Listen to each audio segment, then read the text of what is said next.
मेरी शादी को अभी सिर्फ 3 माह ही हुए थे और इन 3 माह में इस घर में जो कुछ होता हुआ मैं देख चुकी थी, इसने तो मेरे होश ही उड़ाकर रख दिए थे। कहाँ मैं शहर की पढ़ी-लिखी लड़की ब्याह कर यहाँ गाँव में आ चुकी थी। मुझे तो लगा था कि यहाँ मेरी ज़िंदगी बड़ी पुरसुकून तरीके से गुज़रेगी, मगर यहाँ के लोगों के रहन-सहन और तौर-तरीके बड़े ही अजीब थे। यहाँ तक तो बिल्कुल ठीक था, मगर मेरा जेठ तौबा तौबा! इसे तो देखकर ही मेरा वजूद काँप जाया करता था। पूरे खानदान में इस जैसा मर्द शायद ही किसी ने देखा हो। जिठानी तो अपने शौहर की दीवानी थी। इसका तो बस नहीं चलता जेठ को कमरे से बाहर कदम भी ना रखने दे। ये बांस जैसा लंबा कद और फिर पहलवान जैसी जिसामत। पहले पहल तो जेठ को जब पहली मर्तबा मैंने देखा तो मुझे यही गुमान हुआ कि जिस कदर कसरती जिस्म मेरे जेठ का है, यकीनन पहलवानी करते होंगे। मगर मेरे शौहर का कहना था कि वो तो बस खेती बाड़ी करते हैं और इसके अलावा तो इनकी कोई मसरूफियात नहीं। शादी के 3 महीने तो बहुत आराम से गुजर गए थे, लेकिन जैसे जैसे वक्त गुजरता जा रहा था, मेरा जेठ मेरी जिंदगी को अजीरन करता जा रहा था। मैं ज़्यादातर अपने कमरे में ही महदूद रहती थी, क्योंकि मुझे अपने जेठ का अपने सामने होना बहुत ज़्यादा तंग करता था और अक्सर औकात ही बहुत धड़ल्ले के साथ बिना कमीज़ के पूरे बरामदे में दंदनाता फिरता था और ये चीज़ मुझे बहुत नागुज़ीर लगती थी। मैं गाँव में रहने की आदी नहीं थी और यहाँ के तौर तरीके मुझे बिल्कुल भी समझ नहीं आ रहे थे। मैं शुरुआत से ही शहर में रही थी। एक रोज़ मामूल का ही दिन था। घर में सिर्फ मैं और मेरे जेठ ही मौजूद थे। इत्तफाक से मेरे शौहर काम के सिलसिले में थोड़ा देर से आने वाले थे और मेरी जिठानी अपनी माँ की तरफ गई हुई थी और मेरी सास और ससुर का बहुत पहले ही इंतकाल हो गया था। इस वजह से घर में सिर्फ मैं और मेरे जेठ ही मौजूद थे। मैं खामोशी से किचन में अपना काम कर रही थी कि अचानक ही मेरे जेठ किचन में आ गए और मुझे गहरी निगाहों से देखने लगे। मुझे बिल्कुल भी होश नहीं था कि मैंने अपना दुपट्टा उतार कर कुर्सी पर रखा हुआ था और बेदहानी में काम कर रही थी, क्योंकि मुझे लग रहा था कि घर में अभी इस वक्त कोई नहीं है। जेठ भी अपने कमरे में मौजूद हैं, इसलिए गर्मी होने की वजह से मैंने अपना दुपट्टा अपने बदन से हटा दिया था और यही मेरी जिंदगी की सबसे बड़ी गलती थी। अचानक ही मुझे अपनी पुश्त पर किसी की आंखों की तपश महसूस हुई तो मैं बेसाख्ता पलटी और सामने अपने जेठ को बिना कमीज के देखकर मैं यकदम ही बौखला गई थी। मेरे हाथ में कांच की प्लेट थी जो हड़बड़ाने की वजह से जमीन दोष हो गई थी और इसकी आवाज़ मेरे जेठ को भी होश की दुनिया में ला चुकी थी और गड़बड़ा कर वो वहां से चले गए। मुझे उनका ये अंदाज ठिठकने पर मजबूर कर चुका था। अभी तक तो मैं इनको देखकर सिर्फ घबराती थी, अब उनका ये अंदाज मुझे खौफजदा कर चुका था। मैंने फौरन ही अपना दुपट्टा अपने गिर्द लपेटा और खामोशी से काम करने लगी। दिन अपनी रफ्तार के मुताबिक गुजर चुका था। रात को मेरे शौहर आ गए थे और जिठानी भी घर आ चुकी थी। मैं अपने शौहर के साथ खाना खाने के बाद कमरे में आकर सो गई और रात के आधी पहर मुझे ऐसा महसूस हुआ जैसे मुझे कोई देख रहा है और मैं अचानक ही हड़बड़ा कर उठी और अपने शौहर की जानिब देखा तो वो गहरी नींद में सो रहे थे। मुझे अपना वहम महसूस हुआ और मैं वापस ही करवट बदल कर सो गई, लेकिन अभी तक मुझे ऐसे लग रहा था कि कोई मुझे देख रहा हो। मैं उठकर बैठ गई और चारों जानिब निगाह घुमाने लगी। अचानक ही मेरी निगाह खिड़की की जानिब पड़ी और ये मंजर देखकर मेरे औसान खता हो गए कि मेरा जेठ आधी खिड़की खोलकर हमारे कमरे के अंदर झांक रहा है और इसकी नजरें मेरे वजूद पर ही थीं। मैं खौफजदा सी हो गई। जैसे ही मेरी नजरें इनकी निगाहों से मिली तो वो फौरन ही खिड़की से हटकर घर के अंदर चले गए। ये सब कुछ मुझे बहुत हैरानी में मुब्तला कर रहा था। शादी के 3 महीने तो बहुत आराम से गुजर गए। उन्होंने ऐसी कोई हरकत नहीं की, लेकिन आज उनकी 2 दफ़ा ये हरकत मुझे खौफज़दा कर रही थी। मैं इस बारे में अपने शौहर को बताना चाहती थी कि आपके भाई मुझे अच्छी नज़रों से नहीं देख रहे हैं, लेकिन ये सिर्फ आज ही हुआ था। इस वजह से मैंने अपने शौहर को बताना मुनासिब नहीं समझा। मेरे दिमाग में यही बात आई, कहीं इनको बुरा ना लग जाए, क्योंकि वो इनके भाई हैं और बड़ा भाई तो वैसे भी बाप की जगह पर होता है। और पहले ही मेरी माँ ने मुझे समझा दिया था कि किसी से बहसो मुबाहिसा मत करना, किसी से कुछ भी मत कहना। पहले ही सब यही कह रहे हैं कि शहर की लड़की है। मेरे दिल में भी ये बात बैठ गई थी। अब मैं कुछ भी नहीं कहती थी। सब यही कहती थी कि शहर से आई है, लड़की पढ़ी लिखी है तो अपनी पढ़ाई का और शहर में रहने का रोब झाड़ रही है। मैंने यही सब बातें सोचकर सारी चीजों को पसे पुष्ट डाल दिया और खिड़की और दरवाजा अच्छी तरीके से बंद करके सो गई। अगली सुबह जब मेरी आंख खुली तो सब लोग ही जागे हुए थे। मेरी जिठानी का एक बेटा था जो अभी महज 10 साल का था। मेरी जिठानी जल्दी जल्दी इसको स्कूल भेजने के चक्कर में थी। मैं भी किचन में दाखिल हो गई और अपने शौहर के लिए नाश्ता बनाने लगी। जिठानी बहुत मिलनसार खातून थी। वो मुझसे इधर उधर की बातें करने लगी। मेरे दिल में यकदम ही एक ख्याल आया, क्यों ना इस बारे में अपनी जिठानी को बताया जाए। लेकिन फिर मैंने सोचा कि वो जेठ से बहुत मोहब्बत करती है। अगर मेरी ये बात इसको बुरी लग गई तो हम दोनों के मामलात भी खराब हो जाएंगे और मैं घर का माहौल खराब नहीं करना चाहती थी। इसी वजह से मैंने खामोशी में ही आफियत जानी और काम करने लगी। थोड़ी देर बाद ही शौहर और जेठ जाग चुके थे। हम लोगों ने नाश्ता वगैरह लगाया और इनके पास ही बैठ गए। मैं इस तरीके से बैठी थी कि मेरे शौहर और जेठ आमने सामने दस्तरखान के बैठे हुए थे और मैं इनके बीच वाले हिस्से में बैठी हुई थी और मेरी जिठानी भी मेरे सामने बिल्कुल बैठी हुई थी। दस्तरखान चकोर हिस्से में लगा हुआ था। अचानक ही बात करते करते मेरे जेठ ने मेरी रान पर हाथ रख दिया और इनका हाथ लगने से मेरे जिस्म में करंट सा दौड़ गया। मैं फौरन ही इनसे दूर हुई और अपने शौहर के बिल्कुल करीब होकर बैठ गई। वो बिल्कुल ऐसे हो गए जैसे कोई बात ही ना हुई हो। मेरे शौहर ने भी मुझे आंखें दिखाकर नॉर्मल रहने का इशारा किया, जबकि मेरी निगाहें बेसाख्ता मेरी जिठानी की आंखों से मिली। मैं देख सकती थी ये मंजर इनकी आंखों से भी मख्फी ना रह पाया था। हम लोग एकदम से चुप हो गए थे। थोड़ी देर में ही खामोशी से नाश्ता किया गया और वो दोनों चले गए। मुझे अब अपना आप बिल्कुल भी महसूस नहीं हो रहा था, क्योंकि एक औरत गैर मर्द की नजरों को अपनी तरफ उठते हुए महसूस कर लेती है कि वो किस तरीके की नजरें हैं। मैं भी महसूस कर चुकी थी कि मेरा जेठ मुझ पर गंदी निगाहें रख रहा है। वक्त गुजरता जा रहा था और मेरे जेठ की बदतमीजियां बढ़ती चली जा रही थी। ये सब कुछ मुझे बहुत परेशान कर रहा था। मैं बस अपने शौहर और जिठानी से इसलिए इस बारे में बात नहीं कर पा रही थी कि अगर मैं इन दोनों से कुछ बात करूंगी तो वो लोग समझेंगे कि मैं अपने जेठ पर इल्जाम लगा रही हूँ। और वैसे भी गांव के लोग उल्टा ही मतलब ले जाते हैं। मैं घर का माहौल किसी तौर खराब नहीं करना चाहती थी, इस वजह से मैं खामोश रही। मेरा शौहर गांव से थोड़ा दूर काम करता था। एक रात अचानक ही इनका मेरे पास फोन आया और वो कहने लगे कि नीलम, फैक्ट्री में काम कुछ ज्यादा है, इस वजह से मैं आज घर नहीं आ पाऊंगा। ये बात सुनकर एक पल के लिए मैं सहम गई और मैंने फौरन ही कहा, प्लीज आप घर आ जाएं। न जाने क्यों मुझे एक खौफ सा महसूस हुआ था। अपना आप बिल्कुल भी महफूज नहीं लग रहा था, जबकि मेरी जिठानी घर के अंदर ही मौजूद थी। ये बात सुनकर मेरे शौहर मुझे समझाने लगे कि कोई बात नहीं, घर पर सब लोग तो मौजूद हैं, तुम्हें डरने की जरूरत नहीं है। खाना वगैरह खाकर सो जाना, मेरे लिए आज आना बहुत मुश्किल हो जाएगा। मेरे शौहर ने साफ अल्फाज में मुझे बोल दिया था कि आज मैं किसी तौर भी घर पर नहीं आ पाऊंगा। ये बात सुनकर मैं बिल्कुल खामोश हो गई थी और खाने पर जब इनका जिक्र हुआ तो मैंने अपनी जिठानी को बता दिया कि आज हामिद घर पर नहीं आएंगे। ये बात सुनकर मेरे जेहन के चेहरे पर एक चमक सी आ गई जो मेरी आंखों से मख्फी नहीं रह पाई थी। लेकिन मैं कुछ भी बोल नहीं सकी और खामोशी से खाना खाकर कमरे के अंदर चली गई। ये शादी के बाद मेरी पहली रात थी जो मैं आज अपने शौहर के बगैर गुजार रही थी और आज ही मुझे अपना आप बिल्कुल भी महफूज नहीं लग रहा था। मैंने दरवाजा अच्छे से बंद कर दिया था। पहले की बात और थी, लेकिन जब से मेरे जेठ की निगाहें मुझ पर बदली थी तब से ही मैं खुद को बिल्कुल भी महफूज इस घर में तस्वर नहीं करती थी।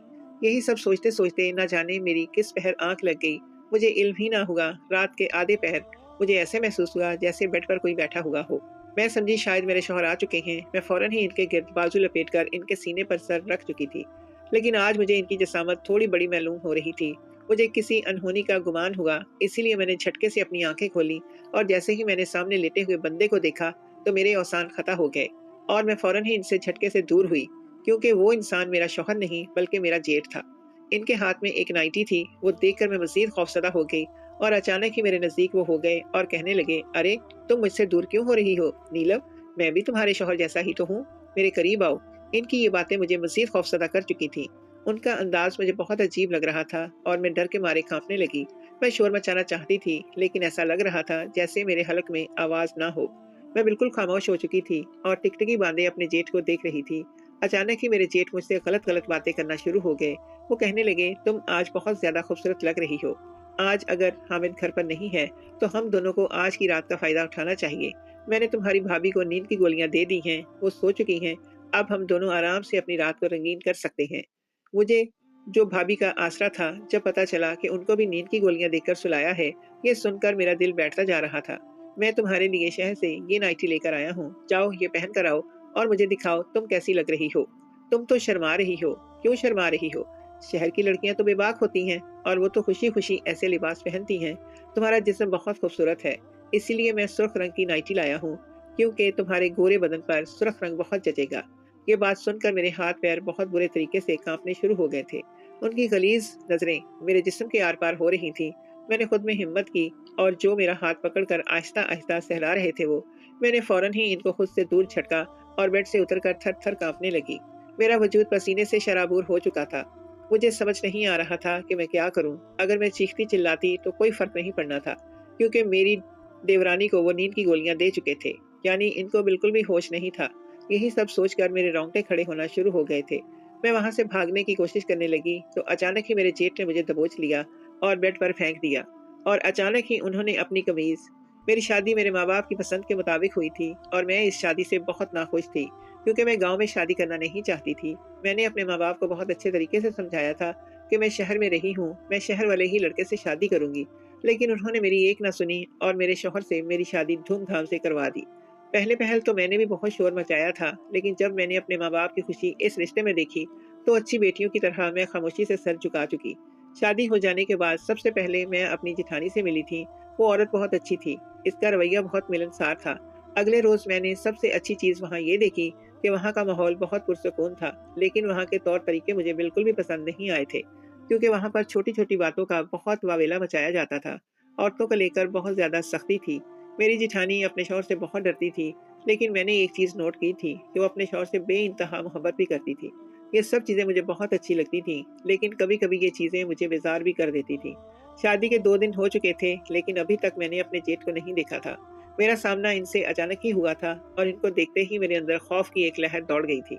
वो शख्स देखने में बहुत मजबूत जिसामत का था, जबकि मेरा शौहर इतनी मजबूत जिसामत का मालिक नहीं था।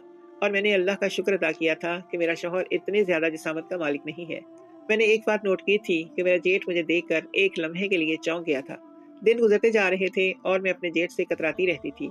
वो बेधड़क ही बिना कमीज के धोती में पूरे बरामदे में घूमते थे, और ये सब चीजें मुझे बिल्कुल भी पसंद नहीं आती थी। मैंने घर में अपने बाप और भाई को कभी इस तरह के लिबास में नहीं देखा था, इसीलिए मुझे अपने जेठ को देखती आधा नंगा होना मुझे बहुत बुरा लगता था। मैं अपने आप को बहुत छुपा छुपा कर रखने की आदी थी, लेकिन एक रोज मेरी बदकिस्मती ये हुई कि मेरे जेठ ने मेरे जिस्म के खदोखाल देख लिए थे। मैं बिना किसी की भी परवाह किए बगैर दुपट्टे के पसीने से शराबूर हालत में किचन में काम कर रही थी, और इस वक्त की उन्होंने मेरे जिस्म के खदोखाल खूबसूरत जो थे वो सिर्फ मेरे शौहर के लिए थे, वो देख चुके थे। और इसके बाद से ही इनकी नीयत मुझ पर खराब थी, और यही मेरे लिए सबसे बड़ी बदकिस्मती थी। और इस दिन के बाद से ही मेरे जेठ के तौर तरीके मेरे साथ बदलते जा रहे थे, और वो अचानक ही मुझे बहाने बहाने से छूने लगे थे। उनकी गंदी निगाहें मेरे जिस्म के आर पार होती हुई मुझे महसूस होती थी। पहले जो मैं दुपट्टे से अपने आप को छुपा कर रखती थी, अब मैंने एक बड़ी चादर लेना शुरू कर दी थी। मैं अपने जिस्म की ओरियानी उनको बिल्कुल भी दिखाना नहीं चाहती थी, लेकिन वो शख्स इसके बावजूद भी मुझे ऐसे घूरता था जैसे मेरा एक्सरे कर रहा हो। एक रोज जब मेरे शौहर काम से वापस नहीं आए थे, तो वो इनकी गैर मौजूदगी का फायदा उठाकर मेरे कमरे के अंदर आ गया और मुझे एक नाइटी देते हुए गंदी गंदी बातें करने लगा था। मैं फौरन ही वहां से भाग जाना चाहती थी, लेकिन इससे पहले ही इस शख्स ने मुझे दबोच लिया था और बेड पर फेंक कर अपनी कमीज उतारने लगा था। ये सब कुछ मेरे लिए सुहाने रूह था। मैं किसी भी तौर पर अपनी इज्जत बचाना चाहती थी, लेकिन ये मेरे लिए अब मुमकिन साबित नहीं होने वाला था। वो शख्स देखते ही देखते अपनी औकात पर आ चुका था और मुझे बेपर्दा करके मुझ पर हावी हो गया था। मैं तकलीफ के मारे रो रही थी, तड़प रही थी, इसकी मिन्नतें कर रही थी कि मुझे छोड़ दो, मैं तुम्हारे भाई की बीवी हूँ, खुदारा मुझ पर रहम करो। लेकिन वो शख्स दरिंदा सिफ्त इंसान बिल्कुल भी रहम नहीं कर रहा था। मैं चीख कर अपनी जिठानी को आवाजें देती रही, मगर मेरी आवाज दबी दबी थी। तकलीफ के मारे मेरी आवाज भी निकल नहीं रही थी। इसकी भारी जिसामत की वजह से मैं इसके नीचे दब सी गई थी। इसने पूरी रात मुझे भंगोड़ कर रख दिया था। मैंने इसके आगे बहुत हाथ जोड़े थे, इसके नीचे से निकलने की बहुत कोशिशें की थी, लेकिन वो शख्स मुझे काबू कर चुका था। फजर की अजान के वक्त वो शख्स मुझसे दूर हुआ और कमरे से भाग गया। सुबह जब मेरी आंख खुली तो मुझे अपने जिस्म में जगह जगह दर्द महसूस हो रहा था। मेरा जिस्म तकलीफ के मारे बुखार की लपेट में आ गया था। अचानक ही मेरी नजर बिस्तर पर पड़ी तो मेरी चीख निकलने के दर पर आ गई। मेरा बिस्तर खून से भरा हुआ था। मैं समझ चुकी थी कि इस शख्स ने मेरी जिंदगी बर्बाद कर दी है। मेरी हालत बहुत दुखरी हो रही थी, मुझसे चला भी नहीं जा रहा था। तकलीफ के मारे मेरा बदन टूटने के दर पर आ गया था, लेकिन मैं अपने आप को इस तरीके से बेबस महसूस नहीं करवाना चाहती थी। मैं एक शहर की लड़की थी, मैं कभी भी दबकर रहने की आदी नहीं थी। मैं अभी यही सब चीजें सोच रही थी कि जैसे ही मेरे शौहर घर आए तो मैं इनको इनके भाई के करतूत से आगाह करूंगी कि वो शख्स मेरे साथ कितना बड़ा जुल्म रात भर करता रहा। मैं यही सब सोच रही थी कि अचानक ही मेरा शौहर दरवाजा खोलते हुए अंदर आया, लेकिन मेरी हालत देखकर दरवाजे पर ही रुक गया और पूछने लगा कि तुम्हें क्या हुआ है, तुम बिना कपड़ों के क्यों बैठी हुई हो, और ये क्या हालत हो रही है घर की। इसको भी एहसास हो चुका था कि कुछ तो यहाँ पर गलत हुआ है। मैंने भर्राई हुई आंखों से इसकी जानब देखा और भीगी आवाज में कहने लगी कि सब कुछ तुम्हारे भाई ने किया है, जिसको तुम बाप मानते हो। इस शख्स ने तुम्हारी गैर मौजूदगी में तुम्हारी बीवी की इज्जत को तार तार कर दिया। मेरा दिल चाह रहा था कि मैं उठूं और इस घटिया शख्स का मुंह तोड़ दूं, जिसने मुझे कहीं का नहीं छोड़ा था। जबकि मेरा शौहर ये बात सुनकर मानी खेज अंदाज में मुस्कुराया था। ये चीज देखकर मेरे रोंगटे खड़े हो गए थे और मैं हैरान होते हुए कहने लगी कि आप मेरी इस बात को सुनने के बाद हंस रहे हैं। आपके भाई ने मेरी जिंदगी बर्बाद कर दी और आपके चेहरे पर मुस्कुराहट है। आपको समझ आ रही है कि मैं क्या बोल रही हूँ? तो वो अचानक ही हंसते हुए मेरे बराबर में बैठ गए और कहने लगे, इसमें कौन सी बड़ी बात है? अगर भाई ने तुम्हारे साथ एक रात गुजार ली तो मुझे कोई फर्क नहीं पड़ता। मेरे शौहर का अंदाज बहुत ही नॉर्मल था। ऐसा लगता था कि जैसे इनकी ही ये सब कारस्तानी हो। मैं हैरान रह गई थी। मेरा दिल चाह रहा था कि मैं यहाँ से उठकर चली जाऊं, जबकि मैं अपने शौहर का चेहरा देखते हुए फुंकारी, यानी ये सब कुछ आपका किया धरा है। तो वो अचानक ही सर पीछे गिराकर कहकहे लगाने लगा और कहने लगा, हाँ, ये मेरा ही किया धरा है। अच्छा हुआ तुम्हें इन सब चीज़ों का इल्म हो गया है, और ये आज नहीं अब तुम्हारे साथ हर रोज़ हुआ करेगा, क्योंकि हम दोनों भाई अपनी चीज़ें एक दूसरे से बाँट इस्तेमाल करते हैं। इस वजह से हम दोनों बीवियाँ भी बाँट इस्तेमाल करेंगे। ये बात सुननी थी कि मेरे जिस्म में एक ऐसा इश्तियाल पैदा हुआ कि बेसाख्ता मेरा हाथ उठा और अपने शौहर की गाल पर गहरी छाप छोड़ गया। वो मुझे हैरान आंखों से देख रहे थे। इन्हें बिल्कुल भी तवक्को नहीं थी कि मैं इन्हें थप्पड़ मार दूंगी, बल्कि मेरा दिल तो चाह रहा था कि मैं अपने शौहर का सर ही फाड़ दूं। मैं गुस्से से फुंकारती हुई कहने लगी कि आपने मुझे लावारिस समझा हुआ है कि मैं आपके भाई के साथ रातें गुजारूंगी। आप जैसा घटिया शख्स, उसके साथ मैं एक मिनट भी यहाँ नहीं रुकूंगी। और ये बोलकर फौरन ही वॉशरूम जाने लगी। इससे पहले मैं वॉशरूम जाती, इससे पहले ही मेरा शौहर मुझ पर हावी हो चुका था और मेरी सारी मुज़ाहमतें कुछ ही पल में दम तोड़ गई थीं। वो दोनों भाई ही जंगली थे, बिल्कुल भी इन लोगों में एहसास नाम की कोई चीज़ नहीं थी।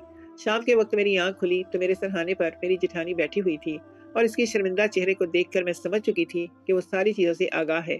मैंने उसकी जानिब देखते हुए पूछा, आप ये सब कुछ कब से बर्दाश्त कर रही हैं? मेरी आंखों से आंसू मुसलसल ज़ारों के तार बह रहे थे। वो मेरी जानिब देखते हुए कहने लगी, जब से मेरी शादी हुई है तब से ही मुझे यकीन नहीं आ रहा कि तुम्हारा शौहर तो तुमसे इतना प्यार करता था, इसके बावजूद उसने तुम्हारे साथ भी ये सब करवा लिया। मैंने इसकी बात सुनी और कहने लगी, इंसान सब कुछ बदल सकता है, लेकिन वो अपनी फितरत से कभी बाज नहीं आता। यही हाल मेरा और आपके शौहर का है। मुझे तो हैरत है, जब आपके हाथ में ये सब कुछ इस घर में हो रहा था तो आपने आवाज़ क्यों नहीं उठाई? आपको चाहिए था कि इन दोनों के खिलाफ आवाज़ उठाती और ये रिश्ता खत्म करके चली जाती, लेकिन आपने ऐसा नहीं किया, बल्कि इन दोनों को बढ़ावा दिया, और जिसका शिकार आज मैं भी हो गई। मेरी ये बात सुनकर मेरी जिठानी कहने लगी, तुम शहर की लड़की हो, तुम्हें ये सब बातें जेब देती हैं, लेकिन मैं गांव की लड़की हूँ। अगर मैंने ऐसी कोई भी बात की तो मेरी बात पर कोई यकीन नहीं करेगा, और मैं नहीं चाहती कि मेरा घर तबाह हो जाए। मुझे इतना गुस्सा आ रहा था कि मेरा दिल किया कि इस औरत का भी मुंह थप्पड़ों से लाल कर दूं। ऐसी ही औरतें मर्दों को बढ़ावा देती हैं गलत कामों का। मैं अपनी जगह से उठी और फुंकारती हुई कहने लगी, आपको शर्म आनी चाहिए कि आप ऐसी चीज़ों को बढ़ावा दे रही हैं। अगर आप पहले ही इन सब चीज़ों को रोक देती तो आज ये सब कुछ नहीं होता। आपका एक बेटा है, आप अपने बेटे के लिए ही सही तो कुछ करती, क्यों अपने आप को इन दोनों मर्दों के बीच में बर्बाद कर रही हैं? मेरी बातों से वो लड़की शर्मिंदा हो गई थी और मेरी जिठानी का सर शर्म के मारे झुक गया था।